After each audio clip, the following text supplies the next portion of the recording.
अच्छा, मैं अब यहाँ पे अपनी फ़ैन मूवमेंट आपको बता दूँ हाँ, कि बिकॉज़ मैंने आपसे बहुत सीखा इफ है। एनी। अच्छा। हाँ, मैंने आपसे ओके। बहुत सीखा है और आपने मेरी बड़ी हेल्प भी की है मेरे करियर के शुरू में, तो मुझे तो नहीं पता था मैंने कभी ARY जॉइन करना है।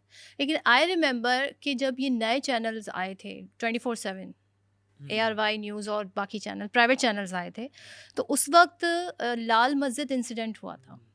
सो I used to watch that transmission और ओके। मैं ये ओके। सोचती थी भाई ये जो बंदा बैठा है वसीम बदामी जिसका नाम है, इसकी पटारी में सवाल ख़त्म ही नहीं होते हैं। सो वहाँ से अब तक का जो सफ़र है, क्या चेंज हुआ है? और उस वक़्त भी आपके पास इतनी इन्फॉर्मेशन, इतनी इंटेलिजेंट थे आप माशाल्लाह, और कैसे पढ़ते थे, क्या करते थे? कैसे वो सवालात कैसे लाइक फ्रेम करते थे? यार इसमें अगेन अगर मैं ना खुद क्रेडिट लूँ ना तो मैं शायद शोखी मारूंगा, यानी अल्लाह का करम तो वो तो जब मैंने कहा हर बात पे है। लेकिन इसमें ना शायद मुझे ऐसा लगता था कि इंटेलिजेंस इन दिस रिगार्ड मेरे में कम है बाकी साथी एंकर से। वो इसलिए भी कि मैं तो इस मुतल्लिका फ़ील्ड से भी नहीं आया हूँ। तो कोई मास कम्युनिकेशन का मास्टर्स बैठा है, कोई अखबार से आया है, कोई प्रिंट, कोई कहाँ से आया है। मैं तो बीबीए करके आ गया हूँ। हुँ। बीबीए किया है, एमबीए शुरू किया, एमबीए ज़ैबिस कराची में शुरू किया, एयरवेज़ ऑफ़र आ गई, मैंने कहा करना है मुझे काम। उन्होंने कहा दुबई जाना पड़ेगा, मैंने कहा जी वो उधार के पैसे लेके तो फ़ीस जमा कराई है अभी, तो क्या करेंगे? उन्होंने कहा भाई ये देख लें, फ़ैसला कर लें, 20 देना 25 देना। मैंने कहा तो क्या करें हम?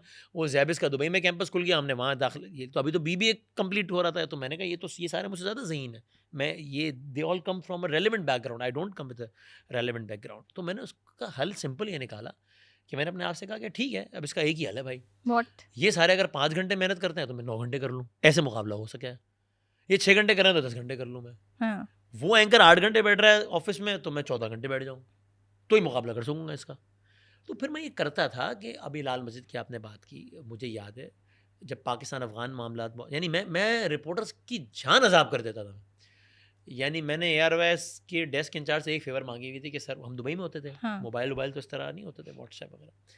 तो मैं कहता था सर ये जो लाइन है ना, मुझे एक कोड होता था कि अगर आपने इंटरनेशनल कॉल करनी है ये मुझे दे दें सर। वो दे देते थे क्योंकि मुझे ऑफिशियल कॉल्स करनी होती थी। मैं रिपोर्टर्स का बेड़ा गर्क कर देता था पूछ-पूछ के, यार ये क्या हुआ है? ये कैसे होता है? फिर ये क्यों होता है? ये कैसे होता है? अच्छा अब क्या होगा? ये कैसे होगा? वो नोट्स बनाता रहता था, बनाता रहता था, बनाता।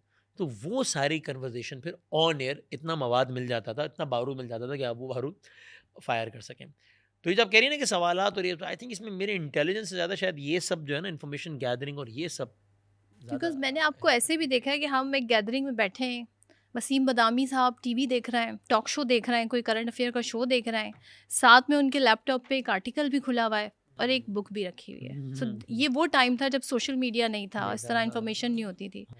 सो हम कहते थे भाई बंदा चिल कब करता है, रिलैक्स कब होता है? यार वो एज़ आई सेड कि वो पैशन ही प्रोफेशन है, तो शायद मैं जब ये सब कर रहा होता हूँ तो मज़ा आ रहा होता है मुझे। तो मैं शायद इस फील्ड में ना भी होता तो भी शायद इतने ही अखबार पढ़ता मैं, इतने ही टॉक शोज़ देखता मैं। तो मज़ा आ रहा होता है तो बस ठीक है। चलिए अब ज़रा इस पर आ जाते हैं।